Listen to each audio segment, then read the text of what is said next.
Okay, stop scrolling just for a second. I want you to imagine something. It's 3 a.m. You're lying in bed. The blue light of your phone is the only thing illuminating the room.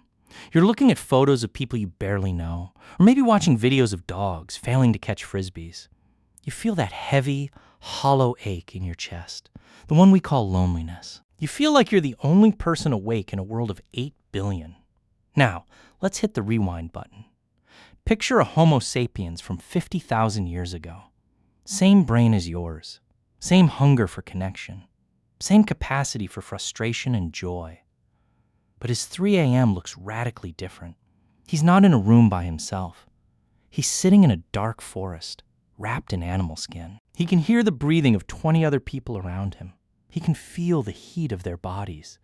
Here is the question that should genuinely keep you up at night. In a world with no social media, no phones, and no global village, did ancient humans even know what loneliness was?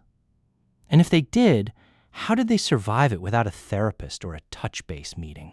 The answer is going to make the entire idea of modern connection look a lot smaller than it did a minute ago.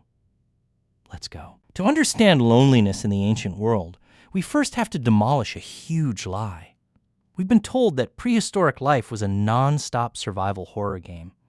Ancient human wakes up, tries not to get eaten, grunts at a rock, and dies at 30. But that's wrong. It's almost completely wrong. The biggest discovery in the last few decades of anthropology isn't a new tool or a fossil. It's the realization that ancient humans were the original affluent society. Why? Because they had the one thing you were desperately chasing but never seemed to catch: time.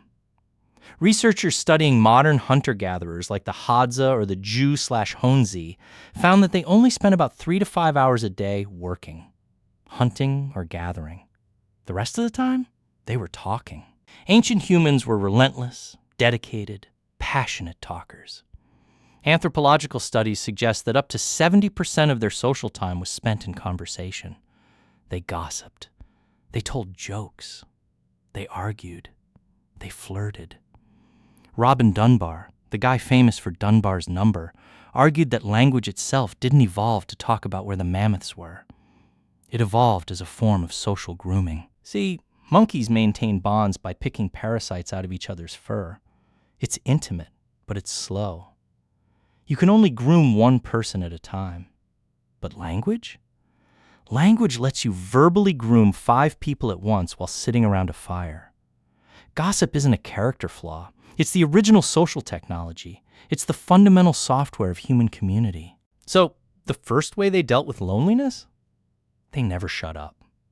Every time you call a friend just to chat about nothing, you aren't wasting time. You are performing the oldest and most essential human activity there is. But what about the night? That's when the loneliness usually hits, right? Well, for our ancestors, the night was the busiest social hour of the day. Before artificial light, humans didn't sleep in one 8-hour block. That's a modern invention forced on us by the factory schedule. Historically, humans practiced biphasic sleep. You'd sleep for 4 hours, wake up for 2, and then sleep for another 4. And those 2 hours in the middle of the night?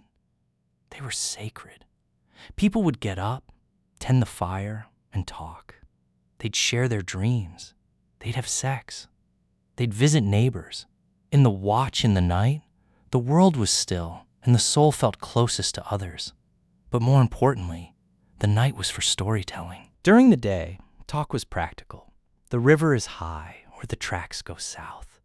But at night, around the fire, 80% of the conversation was stories. Stories about ancestors. Stories about why the stars move. Stories about what it means to be brave. Fire created a circle of light, a psychological wall against the dark. Inside that circle, you weren't just an individual, you were part of a narrative. Storytelling was the hard drive of human civilization. It didn't just pass the time, it built empathy and cultural memory. You couldn't be lonely when you were part of a story that went back 1,000 generations. How? Let's talk about the lonely people, the ones who didn't fit in. The odd ones. In our world, if you have an intense, all-consuming focus on one thing, or if you're too blunt and struggle with social cues, we might label you as autistic. We treat it like a glitch to be smoothed out. But in an ancient tribe, that glitch was a survival weapon. Humanity didn't survive because we were a group of identical, smooth social generalists. We survived through complementary cognition. We needed the social butterflies to hold the group together. Yes, but we desperately needed the specialists. The person who noticed the tiny, faint track in the dirt that everyone else missed, that was the tracker. The person who memorized every single plant and its medicinal use with relentless, joyful intensity, that was the tribe's living library. The person who couldn't lie and always said the blunt truth, that was the person the tribe trusted most in a crisis. In the ancient world, being different didn't mean being isolated. It meant you had a specific, irreplaceable role. You weren't a failed version of a normal person. You were a specialist. The tribe didn't just tolerate you. They needed you to stay alive. But let's say the human connection wasn't enough.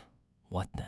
Well, ancient humans did something that sounds like a joke, but is actually a biological masterpiece. They started petting everything. We have this primal force that awakens when we see a dog or a cat. Our brain enters a state called the baby schema.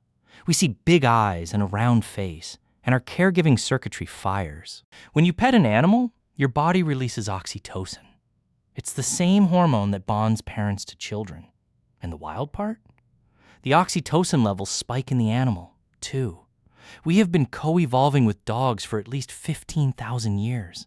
We didn't just tame them. We domesticated each other. Dogs even evolved a specific muscle in their eyebrows just to make puppy eyes at us to trigger our protective instincts. Ancient humans were never truly alone because they lived in a world full of other-than-human persons.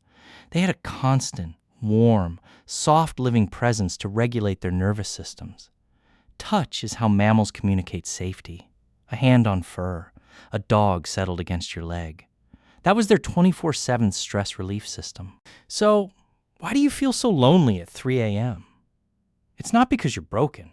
It's because you're an ancient human living in a world you weren't built for. You carry the same genes that expect a circle of firelight and the sound of 20 people breathing nearby. You carry a nervous system that expects to be verbally groomed by gossip and stories, not by an algorithm. Ancient humans didn't deal with loneliness. They structured their entire lives so it was almost impossible to experience. They slept together, worked together, and lived in a state of constant, affluent leisure. The loneliness epidemic isn't a failure of our character. It's a conflict between our ancient hardware and our modern environment.